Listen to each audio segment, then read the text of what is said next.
Good morning. Good morning. It's Kaylin with Remax Real Estate Center. And Lisa with Global State Mortgage. Yes, we're practicing our homecoming court poses today. Yes. Yes. Because there's parades. There's parades, exactly. It's high school homecomings are going and then on. there's the walking down because, right, there's Exactly.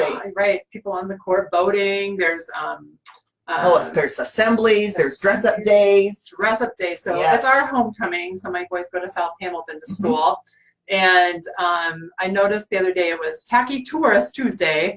And oh my gosh, watching, I think all the kids participated. Watching all the kids come out of the school with their tacky tour, which some of them are pretty tacky, including my boy.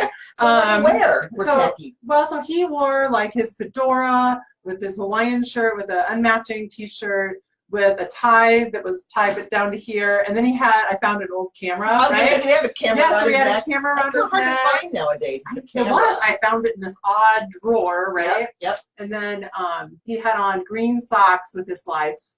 I love it. I mean, I love these homecoming traditions and things that are going on. I can't really remember. It's been so long ago.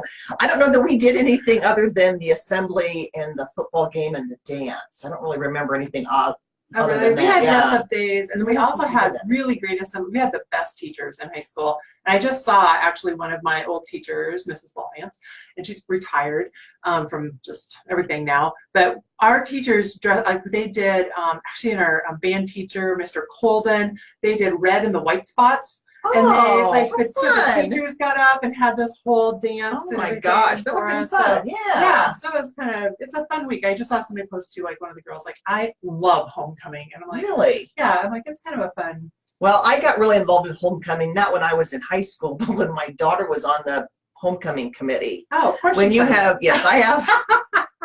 I have a daughter that was in every club she could be in. Yes. Yes. So she was on the homecoming committees, student council, you know, you name it. She was in sports and all that kind of stuff. So homecoming for me was a lot of work. Oh, right. Because you were the mom. I was the mom. She signed up for everything. Hey, Mom, I need poster board. Hey, Mom, I need markers. Hey, Mom, I need. Jeez. Can we have the committee meetings in our house? You know, you make some food. Decorating T-shirts, making posters. You know, and then of course, when she was a senior, she was. Juniors are run the homecoming. I don't know. Yeah. Anyway, because there was a meeting or talked to the principal about the moms. And I said, well, why am I involved? Because your daughter's on the committee. Oh, I have to do all this. So our video just stalled there. So I don't know what you missed out there. But yeah, when your daughter's on the committee, the mom's on the committee. Right. Yeah. But that was fun, really. I mean, look back on it, and they had the dress up days and different themes, and that was fun. Yeah. So, yeah. It was fun. And then my son went through high school and participated in nothing. Oh. Well, he was in one extreme to the other. Right, he was in football, golf, and track, but no committees. No committees. Yeah, I think he, saw what his sister did. He's like, I'm not doing that. Going there, Mom. I'm going to save you from all of it. Yeah, so it was nice. I was not at the high school near as much when he was in school. With her, I was there almost every day. Oh my gosh, she's a lot high maintenance if she's listening. Right, so, Erica. Yeah, exactly. So yeah, so homecoming is fun, and you kind of know what's going on, and so what is with this box, Lisa? Wrong way. The box. So why are we talking about a box?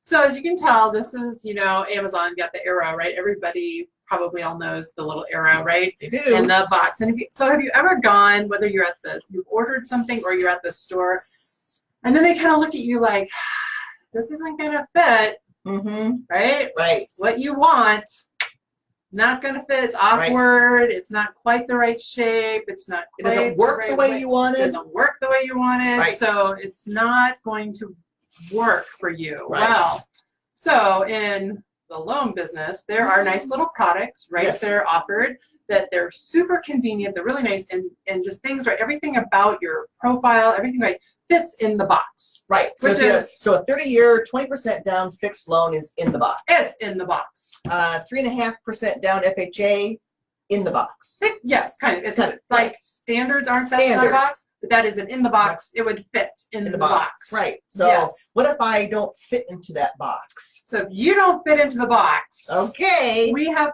programs, and I just don't think people realize all the programs that are out there for somebody who doesn't fit in the box.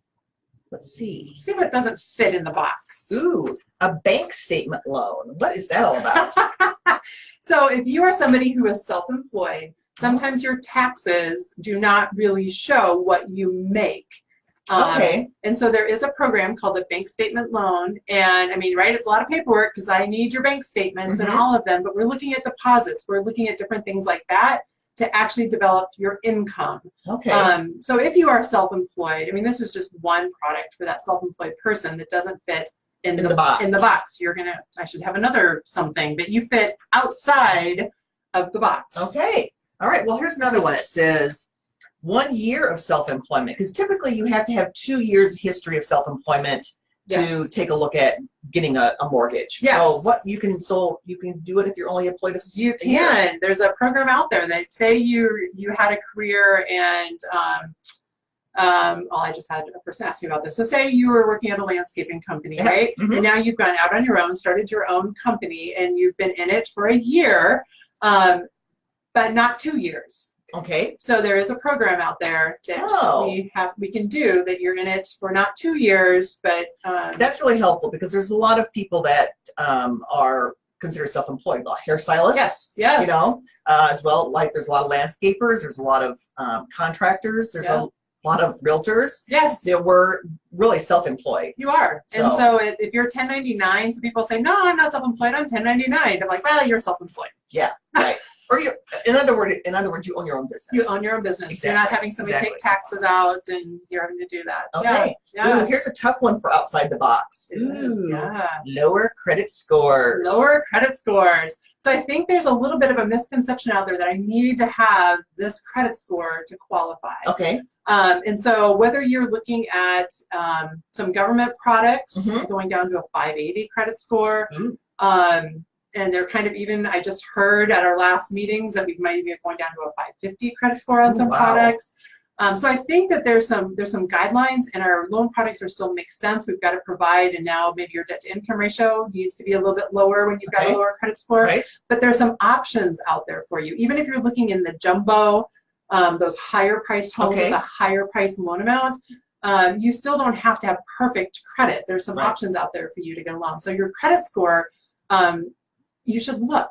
I mean, at least talk to somebody about whether you qualify now or how we can get you there. But it doesn't have to be as high as some people think it needs to be. But with all of these, I would imagine that your terms are going to be a little bit different. Your interest rate's going to be a little higher. Is that correct? Could be. Yep. So risk. So your interest rate and your risk all kind of go together. Exactly. So you're probably not going to get the lowest interest rate with these, but there are options for you. Well, and so if you can get into some of these products and then maybe we improve your, depending on what rates are, you can refinance. There's different options. But if the payment works for you, and right now it gets you into something maybe now rather than as prices go up and rates go up, it helps you. So investment properties. Ooh, investment properties. So you want to buy an investment property. So investment properties, we don't do zero down like some of the infomercials, but you can do lower down with a single family house. And then some people think once they own 4 houses, now I've got to do a commercial loan. You don't. You can once you get into that number 5 investment property, there's a little different parameters, but still super doable, and you can still do a 30-year fixed on an investment property even after that 4th one. And so that's good advice too. Which is a little outside the box. It is, and a lot of people are looking at that as part of their retirement portfolio as investment properties. Ooh, medical profession, starting your residency or your first job, because I would imagine they have a lot of student debt. So you're just coming out of your residency. You've got to, you're actually a doctor now. You are. You're going to start your first job. And you've gotten that job. You want to buy a house, right? And so we typically know that in that medical profession, the income that you are going to receive is greater than some of the other jobs. But yet you're starting off with a lot of student debt. So this program is awesome. That addresses that student debt and addresses even like this is future income that's coming in. So it's really a good program. Because this really can be because when you're in your residency, you're probably, you're not 21. Right. So you've been around a while. You might already have a family. Yes, a So lot you of have people have a with you. family. Yeah, and so medical profession, just so you know, Mhm. is our doctors, and you're actually practicing medicine. Mhm. Your dentists and your veterinarians are all Okay. in the medical profession. So if you have a doctor in that name, come But see you, us. right, but you can't be like a doctor of psychology. Okay, gotcha. Medical doctor. Medical Sorry. doctor. Yes. You can't be like a doctor of paleontology like Ross on Friends or something. Right. Don't get me wrong. Okay. All right. So manufactured housing, that always comes up when we're looking at homes that are manufactured housing. Nothing wrong with the house. Nope. It's just a different type of construction. So sometimes in loan programs, that can be an issue. It is. It's an issue for a lot of people. And so we have conventional options, FHA options, low down payment options Okay. for a manufactured house, but it does put it outside the box Okay. because there's a few different engineering, structural engineer certs that have to Right. happen. But don't just back away from it because it is a manufactured house. So Okay. there's definitely options out there for it. Perfect. Okay. Ooh, renovation loans. So you're buying something that is structurally sound, but you know needs a few things. So Yes. can you borrow money to get that fixed up? You can. Oh, that's so nice. Which is so nice because you do it within your first loan. So it's not Okay. like buying the house and then having to figure out, oh my gosh, where am I going to get the money to renovate this house? right. It's all incorporated in it. I've actually seen a few houses on the market lately that are just really outdated, like Mhm. really out, and they're just sitting there because of that fact. Right. So you come in, there's the conventional renovation loan and there's an FHA one, but you come in and you close on the house as a purchase and then that renovation is done after. Okay. So it's an awesome product, and I wish more people kind of would be like, oh yeah, because the value has to come in, right? Mhm. We do all Right. that ahead of time with the appraisal to make sure it's all coming in like it should. But it's a really great option that I think a lot of people don't think about Right. when they're walking into a house. So here's a question I do have with this though. Yeah. The renovations have to be done by a licensed contractor, correct? They do. You can't go in and do them Yourself. yourself. That is the one thing, yeah, because we Yeah. want to make sure as the loan, right? We're still backing that loan, Right. so we want to make sure it gets done. Right. That's actually the biggest thing, Yeah. and that it gets done correctly. Right. You don't want me going in there and changing out the electrical box or anything Right, like that. because you haven't fixed your TV yet. I So. haven't. No, I have not. It's talking about ghost TV, but I did put together a do-it-yourself assembled lamp yesterday. Oh, good. But that's Yes. not construction, so All right. she's I good. can't undo it yet. Okay. Ooh, this is interesting. Asset utilization. I think you typed that wrong. It's Oh, I did. There's a Okay, typo don't show here. anybody. Housing event, short sale, foreclosure. That's typed wrong too. No MI options.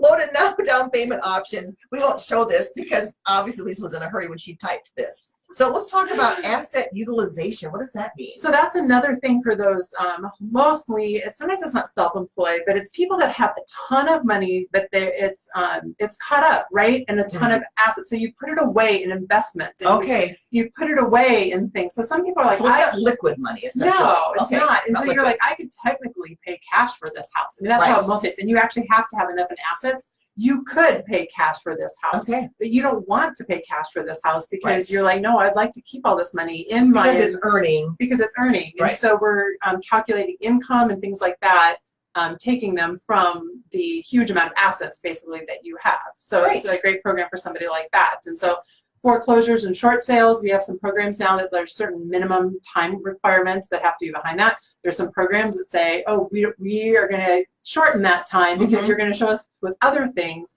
that you're good for this. Gotcha. And it was just an event that happened. Yep. That Exactly. Exactly. way. Like, you know, yeah, during the recession, Yeah. job loss, whatever, and now Yeah. everything's kind of set back again. Yeah. Okay. So I think there's Awesome. options. There's lots of look at boxes empty. Box is empty. We're waiting for you to fill that in. Yes. Yeah. Yes. Fill So- it in here, or you can fill it in outside Inside the box. See, there's lots of options. Well, good. This was a lot of great information for those that just aren't that just typical 20% down, 30-year fixed loan. Yeah. Whatever. Yeah. It's a low down payment, 3.5%, 3%, 3.5%, 5%. Gift Yep. funds. I think gift funds was one. If you don't have your own money, gift funds. There you go. If somebody's willing to give it to you, then We'll put it on a house, we'll right? figure out how to use it. How to use it. All right. Yes. Well, thanks everybody, and hope everybody's homecoming weeks are fun and inspiring and memory making. Yeah. So obviously we're older and we still remember homecoming. Oh yeah, I won't tell you the bad memories. I'll tell you the good ones. Good ones. About the good ones. All right, see you guys next week and have a great weekend.